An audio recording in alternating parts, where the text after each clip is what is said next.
भारत और थाईलैंड दोनों देशों के आज इस यात्रा में, आध्यात्मिक यात्रा में आज का क्षण बहुत ही अहम क्षण है माना जाएगा, क्योंकि आज भगवान बुद्ध की, जो कि हमारी धरती से आए हैं और विश्व को शांति और यहाँ के एक संस्कृति का पैगाम देने वाले भगवान बुद्ध, उनका संदेश यहाँ आ पहुँचा है, पहले से ही था और उनकी अवशेष आज यहाँ प्रदर्शित हो रहे हैं। मैं समझता हूँ मेरा खुद का सौभाग्य है कि इनके अवशेषों को माननीय भगवान बुद्ध के अवशेष में यहाँ लाकर यहाँ के प्रधानमंत्री जी के यहाँ सुपुर्द मैंने किया है। एक तरह से हमारे दोनों देशों की जो एकात्मता है,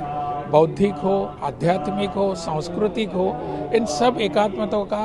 उजागर करने वाला आज का क्षण है और यह क्षण मुझे लगता है हमेशा के लिए चिरकाल ऐसा रहेगा। हम दोनों की मैत्री, देशों की मैत्री और भी अच्छी आगे आ जाएगी और भी आगे बढ़ जाएगी। प्रधानमंत्री जी ने इसको एक बहुत ही अच्छे ढंग से इस कार्यक्रम को सोचा है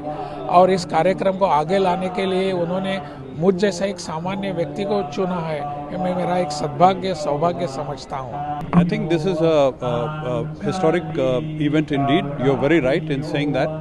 because we've had relations between the two countries over a millennium.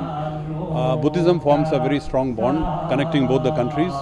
and you can spend a lot, invest a lot in cultural activities in this country, but what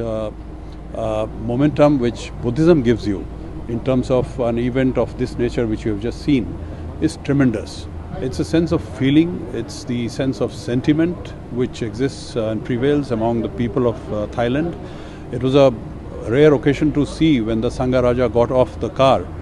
The Prime Minister, the Foreign Minister and 4 other ministers from the cabinet were just bowing to him with all the respect, something which we haven't seen. And it really touches our heart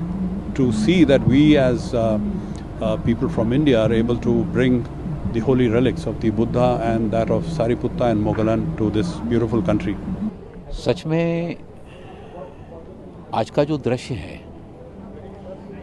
भगवान बुद्ध के शरीर वस्तु अवशेष और उनके साथ ही साथ उनके 2 शिष्यों के भी शरीर वस्तु अवशेष यहाँ पर लाए गए। भारत सरकार के यशस्वी प्रधानमंत्री माननीय नरेंद्र मोदी जी के द्वारा थाईलैंड सरकार के अनुरोध पर एक प्रतिनिधिमंडल यहाँ पर भेजा गया और थाईलैंड की सरकार के माननीय प्रधानमंत्री जी ने, माननीय संस्कृति मंत्री जी ने, यहाँ के उप प्रधानमंत्री जी ने और बाकी जनप्रतिनिधियों ने और यहाँ की जनता ने जिस आत्मीयता के साथ में उनका वेलकम किया है, स्वागत किया है। भगवान बुद्ध के हजारों वर्ष पहले जो संदेश भगवान बुद्ध ने दिया था, आज यहाँ के जन जन में, उनके मन में, उनके रोम रोम में भगवान बुद्ध का संदेश समाया हुआ है। जिस तरह से यहाँ का युवा भी, इन्हें वरिष्ठ जनों के साथ ही साथ यहाँ की युवा पीढ़ी भी बौद्ध धर्म के प्रति जिस अनुराग के साथ में जुड़ी हुई है और इस कार्यक्रम में उन्होंने जिस ऊर्जा के साथ में भागीदारी की है, वह सच में बहुत अद्भुत है। और मैं आदरणीय प्रधानमंत्री जी को धन्यवाद देना चाहता हूं कि उन्होंने हम सबको इस प्रतिनिधिमंडल के सदस्य के रूप में यहाँ पर भेजा और अगर हम यहाँ पर नहीं आते तो थाईलैंड की जनता में भगवान बुद्ध के प्रति इतने हजारों वर्ष निकल जाने के बाद भी आज भी जो भगवान बुद्ध के द्वारा जो शांति का, अहिंसा का मार्ग जो दिखाया गया था, उसकी अनुभूति यहाँ पर आने के बाद जो होती है, मन को बहुत आनंदित करने वाली है। और वास्तव में इससे समूचे विश्व को प्रेरणा लेने की आवश्यकता है कि थाईलैंड में जिस तरह से आज भी भगवान बुद्ध के प्रति, उनके दर्शन के प्रति, उनके सोच के प्रति, उनके सत्य और अहिंसा के मार्ग के प्रति लोगों का हमने देखा कि यहाँ पर थाई की जनता के साथ ही साथ यहाँ की सरकार भी श्वेत वस्त्र धारण करती है। श्वेत वस्त्र शांति का प्रतीक होता है और यहाँ के माननीय प्रधानमंत्री जी, उप प्रधानमंत्री जी, संस्कृति मंत्री जी ने,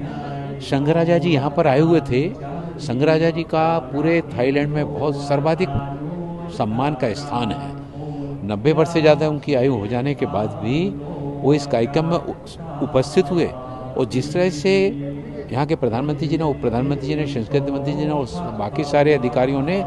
घुटने के बल झुककर उनका सम्मान किया और जो भगवान बुद्ध और उनके शिष्यों की जो शरीर वस्तु अवशेष आए उनका भी जिस आत्मीयता के साथ उन्होंने स्वागत करके घुटने के बल नतमस्तक होकर उसके प्रति अपनी श्रद्धांजलि व्यक्त की। मैं उसके लिए थाईलैंड की जनता का, थाईलैंड सरकार का, थाईलैंड के संघराजा जी का, थाईलैंड के यहाँ के प्रधानमंत्री जी, उप प्रधानमंत्री और संस्कृति मंत्री सभी का धन्यवाद करना चाहता हूँ।